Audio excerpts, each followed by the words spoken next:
נעבור להרצאה האחרונה של היום בנושא תקשורת מקרבת. אני מזמינה לבמה את עורך דין אמיר כהן. הוא יציג את עצמו ואת פעילותו.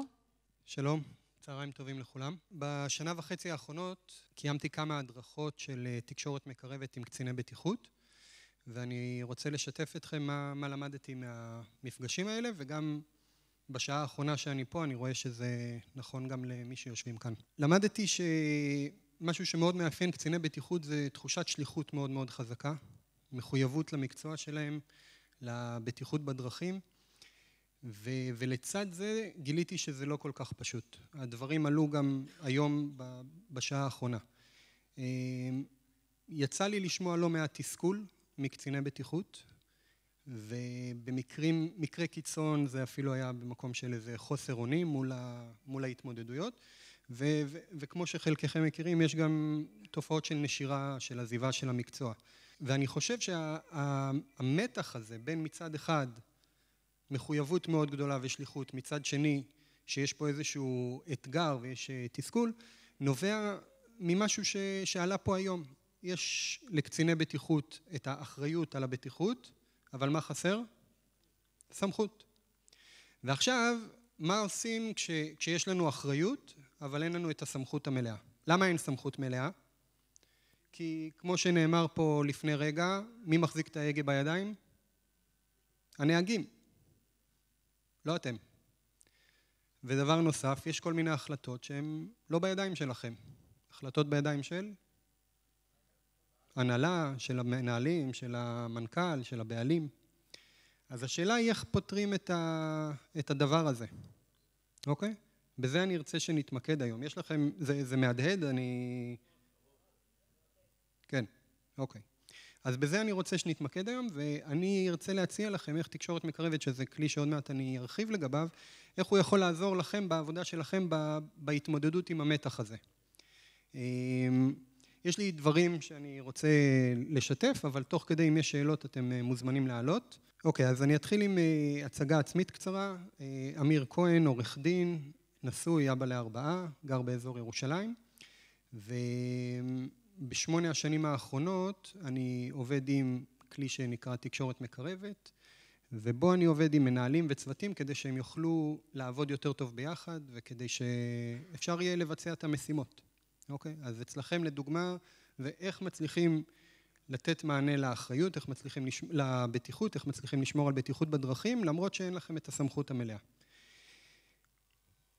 אגב, אני אגיד, זה אתגר שהוא לא ייחודי רק לקציני בטיחות. זה אתגר שגם מנהלי פרויקט מסוימים מתמודדים איתו, גם אנשים שיש להם עבודה רוחבית, אוקיי?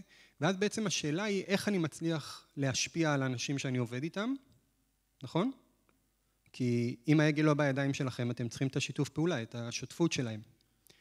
אז בוא נבחן את זה, בסדר? ומבחינתי איזושהי דוגמה שאנחנו נלך איתה לאורך החצי שעה הקרובה, זה מה קורה כשיש נהג שאתם מזהים שהוא נהג מסוכן, נהג בעייתי, נהג מועד לפורענות, אפשר לקרוא לזה איך שרוצים, ואתם עכשיו רוצים לקיים שיחה עם מנהל, בסדר? רוצים לקיים שיחה עם המנהל על אותו נהג, ורוצים לקדם פה איזשהו פתרון. אוקיי, מבחינתכם זה נהג בעייתי, כמו שנאמר קודם, יש שיקולים של רווח, יש שיקולים של תפקוד, איך פותרים את זה? בסדר? אני אשמח לשמוע מכם, איך אנשים מי בהרמת יד יתמודד עם הסוגיה הזאת? מי מצא את עצמו, רוצה מדבר עם מנהל, בנוגע לתפקוד של נהג מסוים? כולם. כן? אוקיי. ונגיד, מי מכם מרגיש שלרוב הוא מצליח במשימה הזאת? בהרמת יד. אוקיי. אז בערך אנחנו מדברים על משהו בין 10 ל-20%. שזה נתונים בעייתיים. אני רגע אתן איזושהי הקדמה האחרונה, כשפנו אליי להעביר את ההרצאה הזאת, היו בי כמה וכמה רגשות. מצד אחד, אמרתי כן באופן מוחלט, כי אני מאמין בכלים האלה וחשוב לי להעביר אותם. מצד שני, אמרתי, אני מכיר את סביבת העבודה, ואני יודע שזה לא יהיה פשוט, כי הרבה פעמים סביבת העבודה היא כזאת שצריך לקבוע עובדות בשטח, ולהציב גבולות, ולהיות אסרטיביים, ומה עכשיו המקום של לדבר על הקשבה ועל רגשות וצרכים. אבל אני פה כי אני מאמין שזה משהו שיכול לעזור לכל אחד ואחת מכם, וגם בתוך בעבודה המקצועית. קודם כל, תקשורת מקרבת. מישהו מכיר? שמע על זה? בהרמת יד? אוקיי. אז תקשורת מקרבת זו גישה שפיתח פסיכולוג אמריקאי יהודי בשם מרשל רוזנברג. בדרך כלל יש לנו כזה איזה נטייה לחשוב במונחים של נכון, לא נכון, טוב, רע, אמת, שקר. תקשורת מקרבת באה להזמין אותנו להתמקד באדם הפרטי, ולבוא ולהגיד מה הרגשות שלו, מה הצרכים שלו, מה חשוב לו, אוקיי? במקום איזושהי חשיבה כזו כותבית, אנחנו מנסים להבין את הבן אדם שמולנו ואת עצמנו. ובמקום הזה אנחנו נותנים דגש לדברים אחרים. אפילו אם תחשבו שיח פוליטי, בסדר? כל אחד מביע איזושהי עמדה, נכון? אבל אם מקשיבים לעמדה, אנחנו יכולים להבין שיש שם איזשהם צרכים. יש מי שעכשיו חשוב לו ביטחון אישי, יש מי שחשוב לו ערבות. יכולים להיות חשובים כל מיני דברים בתוך דעות שונות שאנחנו מבטאים. אז אני אתחיל אני אתן 5 כלים, נתחיל עם כלי ראשון. הכלי הראשון שאני רוצה לדבר עליו זה להקשיב או לדבר, אוקיי? כשאנחנו מדברים על הקשבה, הרבה פעמים נותנים לחשוב שההקשבה זה הסכמה. זאת אומרת, אם אני מקשיב למישהו, אני משדר לו שאני מסכים לו, ולכן אני לא יהיה במצב של הקשבה, כדי שלא יהיה סיטואציה שהוא יחשוב שאני מסכים איתו. עכשיו, בתקשורת מקרבת זה שאני מקשיב למישהו, לא אומר שאני מסכים. אוקיי, אני יכול להקשיב, ולמה חשוב שאני אקשיב? כי בהקשבה אני יכול לקבל הרבה דברים. קודם כל, זה מבטיח שיש טעם בשיחה.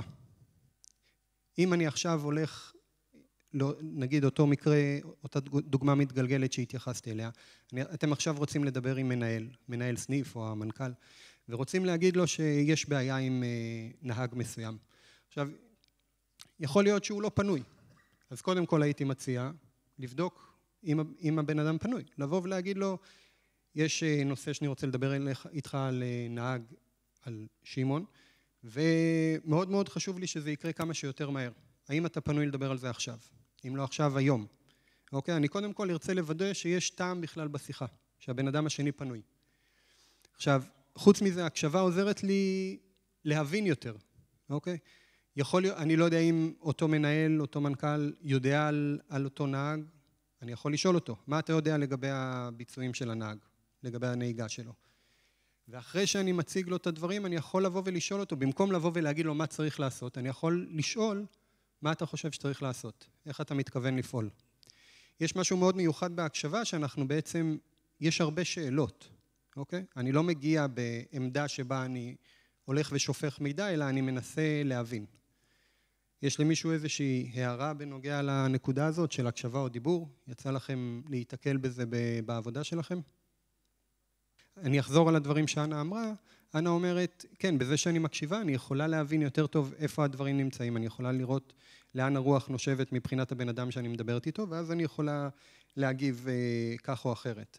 אני אמשיך את מה שאת אומרת, ואני אומר שאחד מהקציני בטיחות שעבדתי איתו, שיתף באירוע שקרה, שהייתה תאונה על ידי אחד הנהגים ביום חמישי בערב, וביום שישי קרתה תאונה נוספת באותו מקום. קצין הבטיחות מאוד התרגז, זימן אותו לשיחה ליום ראשון, וביום ראשון הוא התכוון עכשיו להגיע ולשפוך את כל מה שהוא חושב עליו לגבי הנהג. הנהג נכנס לחדר והוא מיד ככה זיהה שהנהג נראה מוטרד, מודאג, ופתאום הוא זכר שיש לו את האפשרות הזאת לבחור בין לדבר או להקשיב. אז קצין הביטחון במקום עכשיו לשפוך עליו, הוא אמר, מה קרה? בוא תסביר לי. עכשיו, עצם השאלה הזאת, עצם הנכונות להיות בהקשבה, אפשרה לשיחה להיות אחרת. ועוד פעם, אני חוזר לנקודה. הנקודה היא איך אנחנו מצליחים לגייס את האנשים שאנחנו עובדים איתם. איך מצליחים לייצר שיתוף פעולה. בתור נהג שמזומן לשיחה עם קצין בטיחות, כשהנהג מתבקש להגיד מה הוא חושב, להגיד איך הוא רואה את הדברים מנקודת המבט שלו, זה מייצר משהו אחר באמון, ופה אני נוגע בנקודה השלישית בנוגע להקשבה. הקשבה בונה אמון בינינו לבין האנשים שאנחנו עובדים איתם. נקודה שנייה שאני רוצה להתייחס אליה בתקשורת מקרבת, זה תיאור במקום פרשנות. אני אספר לכם סיפור. עבדתי עם מנכ"ל של חברת שיווק בינלאומית, שעבדתי איתו במשך שנה, והוא באחד הפגישות שלנו סיפר לי בהתלהבות שהוא לא אוהב להעביר פגישות, הוא חושב שהוא לא עושה את זה טוב, הוא ביקש מאחד העובדים שלו שיעביר פגישה של הצוות. והוא אומר לי, בסוף הפגישה באתי אליו אחד על אחד, אמרתי לו, תשמע, הפגישה שהעברת הייתה מעולה, תמשיך ככה. אמרתי לו, נהדר, אבל מה הוא למד מזה? הוא אמר, הוא למד שהוא צריך להמשיך לעשות את מה שהוא עשה. אז אמרתי לו, כן, אבל הוא יודע מה הוא עשה? עכשיו, אתם גם כן עוסקים לא מעט בהדרכה של נהגים, ואנחנו יכולים, כשאנחנו נותנים פידבק, כשאנחנו נותנים משוב במסגרת הדרכה, אנחנו יכולים להיות בתיאור או בפרשנות. עכשיו, פרשנות זה לבוא ולהגיד, אתה נהג מעולה, אתה נהג מצטיין, אתה נהג גרוע, טעון שיפור, אוקיי? אני יכול להתייחס לכל מיני פרשנויות. אבל מה זה תיאור? מה זה תצפית? תיאור זה כשאני בא ואני אומר לו, במקום לבוא ולהגיד אתה נהג מעולה, אני יכול לבוא ולהגיד לו, תשמע, לפני שיצאת מהחנייה, ראיתי שהסתכלת במראות. מעולה. במקום להגיד לו אתה נהג גרוע, אני יכול לבוא ולהגיד לו, תשמע, שמתי לב, כשאתה עובר נתיב, אתה מתחיל את התנועה לפני שאותתת. אוקיי? יש פה איזושהי דקות, ואני אשמח לשמוע אם אתם איתי לגבי זה, אבל יש איזשהו, לפני כל פרשנות שיש לי, כשאני חושב על מישהו משהו, יש משהו שקרה. ואם אני רוצה עכשיו לתת משוב בצורה טובה, חשוב שאני ידע לתאר את מה שקרה. זה מדבר אליכם? איך אתם התנסיתם בזה במתן משוב, במסגרת הדרכה של נהגים? כן, משה. כן, תודה משה. אני אחזור על הדברים. משה אומר, כשאתה נותן משוב, תתן משוב על הפעולות, על ההתנהגות, לא על האדם. והרבה פעמים זה מתשתש לנו. תודה, משה. נקודה השלישית היא נקודה שבעיניי היא מאוד מאוד מאתגרת, אבל אני מאוד מאמין בה. יש לי סדנה שאני רץ איתה, שנקראת ניהול שיחות קשות בעבודה, בעזרת כלים של תקשורת מקרבת. ובאחד הסדנאות השתתף איש צבא בדימוס, אלוף משנה, אם אני זוכר נכון, בתעשייה האווירית, ובמסגרת הסדנה אני בא ומלמד איך הקשבה לרגשות שלנו יכולה מאוד לעזור. אוקיי? מבחינתי רגשות הם תמרורים. למה?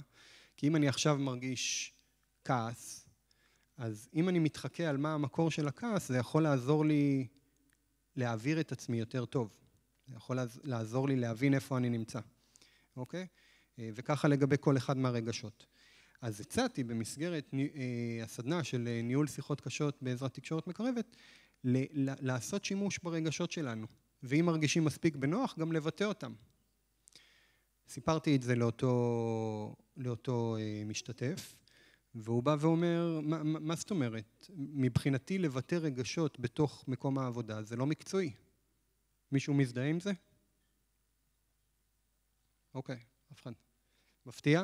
כאילו, ביני לבין עצמי, לפעמים אני גם במחשבה הזאת. עכשיו,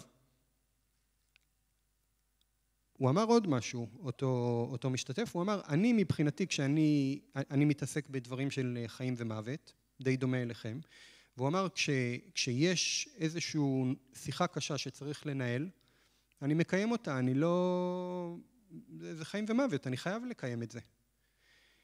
צודק, נכון? יפה.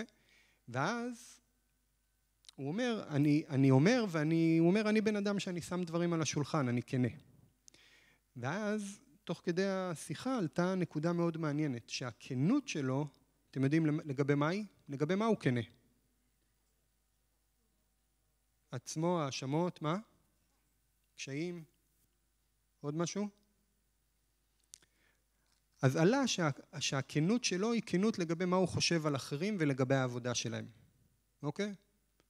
אתה עושה ככה, אתה כזה, בסדר? אבל לגבי מה הוא לא היה כנה? הוא לא היה כנה כלפי עצמו, כלפי הרגשות שלו. עכשיו, איך זה יכול להיראות? אני אקח רגע את הדוגמה המתגלגלת. שמה? נכון, אבל פה אני מדבר על איך אני עכשיו מתווך, איך אני מתווך עכשיו איזשהו פער, בסדר? אני יכול לתווך פער בזה שאני אגיד, עשית עבודה גרועה, או אתה גרוע, ואני יכול לדבר עליי. מה קורה כשאני מדבר עליי, לעומת מה קורה כשאני מדבר על מישהו אחר? כן, יותר קל למצוא דברים רעים כשאני מתייחס למישהו אחר. קשה יותר למצוא דברים שליליים לגבי עצמי. אז אני אקח רגע את מה שאתם אומרים, זה לא מה שאני מתכוון, אבל זו נקודה יקרה שחשוב לי רגע לאסוף. לא יודע מי מכם יצא לו, עוד רגע אני חוזר אליך, לא יודע מי מכם יצא לו, אבל אני לדאבוני יוצא שאני מקשקש כל מיני דברים בפלאפון בזמן נהיגה. אני יודע שזה אסור, אני יודע שזה מסוכן. מדי פעם אני מוצא את עצמי עושה את זה. עכשיו, פה אתם מדברים על אם אני יודע לבוא ולהגיד, אני עשיתי משהו לא בסדר, או שאני לא בסדר באיזשהו אופן, זה בונה משהו ביני לבינו, כי הוא רואה שאני לא מושלם ואני כמוהו. זו נקודה נהדרת, זה לא בדיוק מה שרציתי להתייחס, אני תכף יבהיר את מה שרציתי. שנייה רגע, אני רק אחדד את הנקודה ואז אני חוזר אליך. מה שרציתי לומר לגבי רגשות, ואני אתן את הדוגמה המתגלגלת עם המנהל, אני יכול לבוא למנהל ולהגיד לו, תשמע, אם אתה לא מפסיק את העסקה של אותו נהג, אתה נוהג ברשלנות. בסדר? אני יכול לבוא ולהגיד לו את זה ככה. אני יכול לבוא ולהגיד לו, תשמע, אני מדבר עכשיו עליי, לא עליו. אני בא ואומר, תשמע, אני בתור קצין בטיחות מאוד מודאג שהנהג הזה על הכביש. אני חושש שהוא יפגע במכוניות אחרות, בהולכי רגל, אני חושש שהוא יפגע במוניטין של החברה שלנו. אוקיי? עכשיו יכול להיות שהמנהל יבוא ויגיד, צר לי שאתה מרגיש מודאג, אבל מה? אין נהגים, אין מספיק כוח אדם, והוא יישאר. עכשיו, אם אני בוחר להמשיך לדבר על עצמי, זה לא סוף פסוק. אני יכול עדיין לבוא ולהגיד לו, אוקיי, אם זה המצב, חשוב לי להגיד שאני מבולבל. כי מבחינתי, אני נותן לו תיאור, כמו שלמדנו קודם. הבן אדם הזה היו לו 2 תאונות בשנתיים האחרונות, ובחצי שנה האחרונה היה לו כמעט תאונה נוספת. אוקיי? אם זה לא בן אדם שאנחנו מחליטים להוריד מהכביש, אז אני מבולבל, כי לי לא ברור איפה הקו האדום שלנו. אוקיי? לא באתי אליו בטענות, לא באתי אליו בהאשמות. אני מדבר על עצמי. יש לי פה 2 נקודות לאסוף, כן. אז חשוב לי, תודה שאתה מדבר פה על ייעוץ, כי מבחינתי, כל מה שאני מדבר עליו פה, זה במסגרת של ייעוץ. אני פשוט נותן לכם כמה דגשים לגבי איך אנחנו מגיעים לשם. אני לא אומר בשום שלב, תוותרו על מה שיש לכם, תוותרו על העמדה המקצועית שלכם. העמדה המקצועית שלכם חשובה. השאלה איך אתם מתווכים אותה. בהקשבה מול דיבור, אני זוכר שאני לא חייב לתווך אותה דבר ראשון.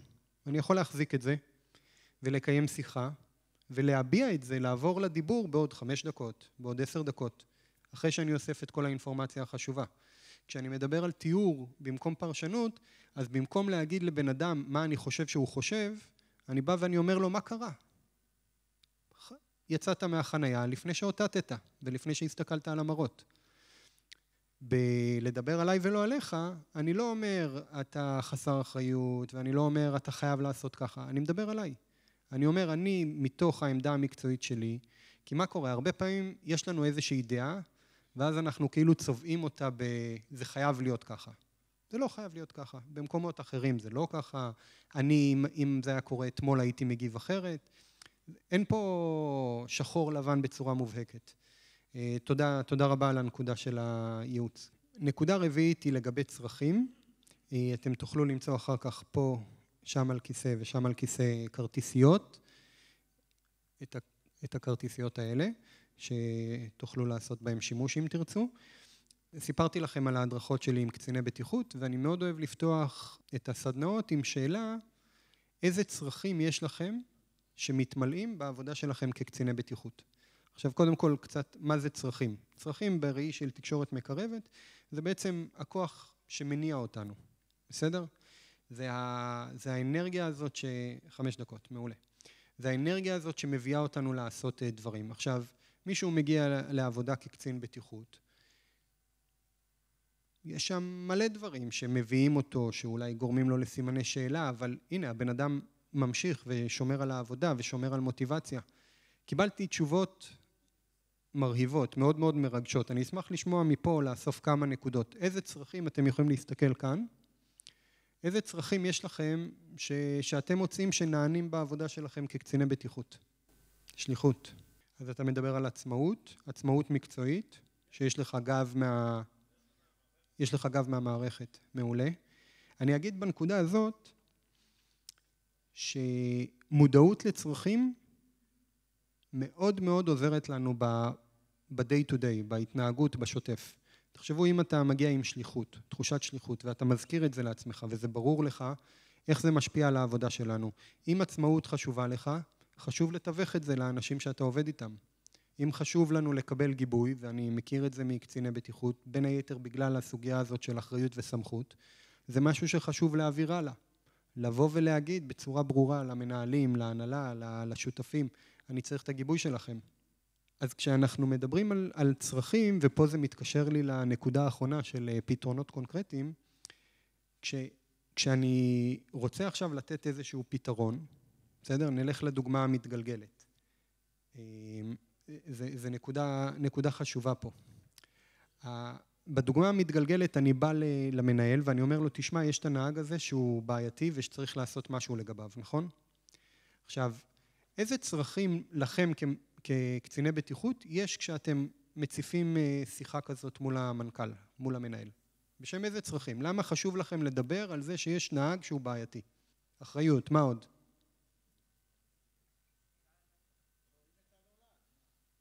אוקיי, מה לגבי ראיית הנולד? איזה צורך יש שם? צורך. זה קשור אולי לאחריות, אכפתיות, מה עוד? התראה, זאת אומרת, אני חושב שגם כן התראה מגיעה ממקום של אחריות, נכון? אני מזהה משהו שעשוי לקרות אוקיי, הפוטנציאל. הגנה, מוגנות, שמירה על החברה. אמרת מניעה. מניעה גם כן נראה לי קשור מתוך המקום של בטיחות, מתוך המקום של אחריות. נאמר שם משהו למעלה? אוקיי. אז כשאני מגיע לשיחה כזאת, אז חשוב שיהיה לי ברור בשם איזה צורך משפיע עליי שאני רוצה לקיים את השיחה הזאת. אבל בה בעת, אנחנו לא מקיימים את השיחה הזאת עם עצמנו, נכון? אז כשאנחנו נפגשים עם המנכ"ל, עם המנהל, חשוב שנבין גם מה הצרכים שלו. יש לו צרכים אישיים, יכול להיות שיש כאלה שהרמוניה מאוד מאוד חשובה להם, והם עכשיו לא רוצים להיכנס לחיכוך, למרות שאתם מבינים שאולי זה הכרחי. יש גם צרכים ארגוניים. אז אם אני נכנס לשיחה ובה אני גם ברור לי מה הצרכים שלי וגם מה הצרכים של הבן אדם שאני מדבר איתו, ואיך אני יכול להבין מה הצרכים של הבן אדם האחר, אני חוזר לנקודה הראשונה, אני יכול להיות בהקשבה, אני יכול להבין יותר טוב מה חשוב לבן אדם. אז לגבי נקודה האחרונה של פתרונות קונקרטיים, מה יש לנו בעצם בפתרונות קונקרטיים? אנחנו לא באים ואומרים, תשמע, צריך לעשות משהו עם הבן אדם, אוקיי? או צריך להוריד אותו מהכביש. לא, אם אני רוצה להשפיע על הסביבה שלי, יש לי אחריות לתת פתרונות שהם קונקרטיים, שהם נקודתיים. אני יכול לבוא ולומר, תשמע, ההמלצה שלי היא בעקבות האירוע האחרון, להוריד אותו מהכביש ליומיים, ושהוא יעבור הדרכה במשך יומיים, ואחר כך נעשה שיחת בחינה. אוקיי? אני יכול לבנות כל מיני תוכניות, אבל מה שחשוב זה כשאני עכשיו בא עם איזושהי הצעה, שההצעה לא תהיה כללית שתשאיר את האחריות אצל מישהו אחר, אלא שאני אעשה את המאמץ, שאני אעשה את החשיבה, ואני אציע משהו שהוא אסוף, משהו שהוא כמו תוכנית עבודה. אז דיברנו פה על פתרונות שלוקחים בחשבון את הצרכים. זהו, אז מה היה לנו? אנחנו פה, וזה מה שניסיתי להעביר פה, איך אנחנו יכולים להגביר את האפשרות שהאנשים שאתם עובדים איתם, הממשקים שלכם, במיוחד הנהגים וההנהלה, איך אפשר להגביר את האפשרות שיש שיתוף פעולה, שהצורך, וזה עלה פה אצל הדוברים הקודמים, הצורך המשותף הזה בבטיחות, שהוא לא יהיה שלכם, שהוא לא יישב רק אצלכם, שהוא יהיה משהו מערכתי. איך אפשר לעשות את זה? איך אפשר להגביר את השיתוף עם האנשים שאתם עובדים איתם? על ידי בחירה, בכל רגע נתון, האם אני מקשיב או אני מדבר, בלדבר, לתאר את הדברים ולא לפרשן אותם, להתייחס למה קרה, לדבר עליי ולא להיות שיפוטי כלפי מישהו אחר, לדבר עליי מה שאמרנו קודם, אני מדבר את הרגש, אוקיי? אני מדבר את זה שאני מודאג, אני מדבר את זה שאני, סליחה? שאכפת לי. התמקדות בצרכים, ונקודה האחרונה, להיות קונקרטיים כשאנחנו רוצים להציע פתרונות. זהו, אני מודה לכם על ההקשבה.